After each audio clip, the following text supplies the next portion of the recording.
और बहुत अच्छा प्रसंग,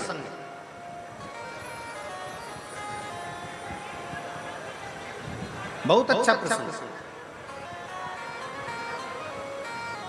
शिव महापुराण की कथा कहती है ना, अगर व्यक्ति गलती कर रहा है ना तो प्रयास करो उसकी गलती को एकांत में ले जाकर समझाया जाए, उसकी गलती को एकांत में ले जाकर बोला।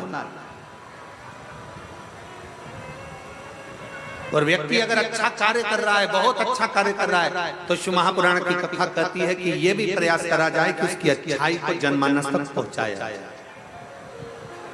पर आज संसार की रीति जरा उल्टी है, संसार की रीति जरा उल्टी है।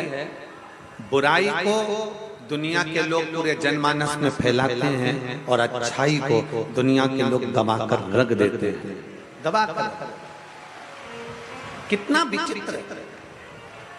एक बहू को अगर भोजन बनाना नहीं आता, एक बहू को चाय बनाना नहीं आती, एक बहू को अगर घर संभालना नहीं आता, एक बहू को अगर कोई कार्य नहीं आता, एक बहू को मान लो गाय भैंस संभालना नहीं आई, एक बहू को मान लो घर संभालना नहीं आया, एक बहू को मान लो लैपटॉप चलाना नहीं आया, एक बहू को थोड़ा सा घर का कोई काम नहीं आया। तुमने कहा कि भजिए बना ले, भजिए बनाने नहीं आए, तुमने बोला कि सब्जी बना ले, सब्जी बनाना नहीं आई, रोटी बना ले, रोटी बनाना नहीं आई, नहीं सीखा। हो सकता है पढ़ने में लगी होगी, विद्याध्ययन में लगी होगी, कहीं एजुकेशन में लगी होगी, नौकरी में लगी होगी, नहीं संभाल पाई अपने माता पिता के घर में, वो काम नहीं कर पाई।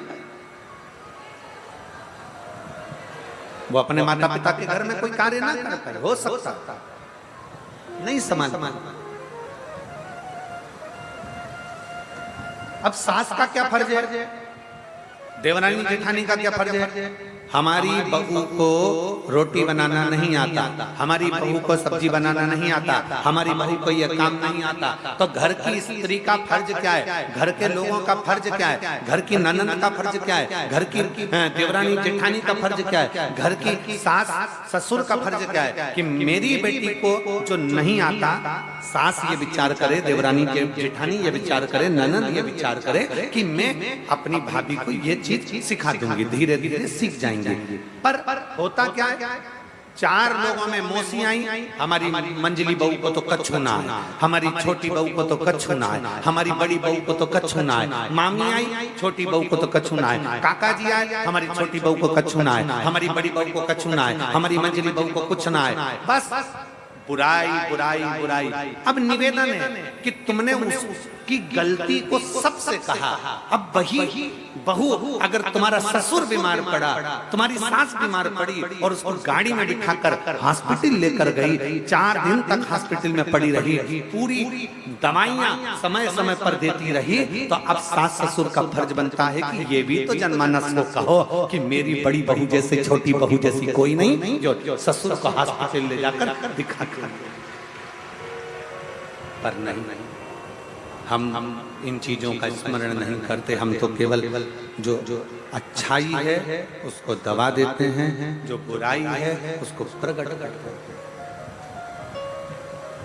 अच्छाई को दबा रहे, बुराई को प्रकट करते हैं। और शिव महापुराण की कथा कहती है बुराई को दबा दो और अच्छाई को प्रकट कर दो।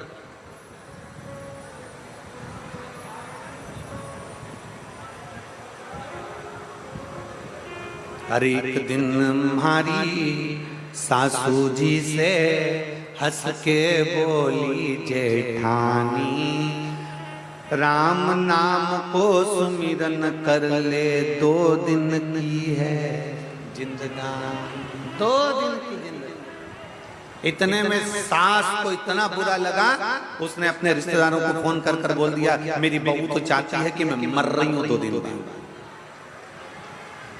मेरे प्राण छूट रहे हैं 2 दिन बाद, 2 दिन बाद मैं मर जाऊंगी, मेरी बहू तो ये लगी है। पर उसको समझना चाहिए कि बहू ने समझाया है, बहू ने कहा है कि जीवन छोटा सा है और इस छोटे से जीवन में भगवान की भक्ति कैसे करें, कर छोटे से जीवन में भगवान की भक्ति कैसे करें, कर। तीनों कैमरे वाले वहां से हट जाओ, लोगों को देखने में तकलीफ हो रही है, हटो।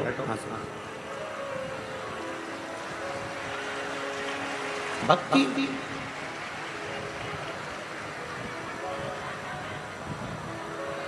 शिव को प्राप्त करना,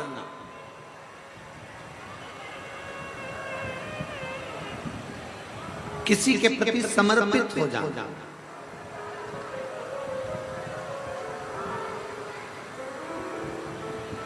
मेरे भोले बाबा को, मेरे शंकर भगवान को तुमसे करोड़ों का धन नहीं चाहिए,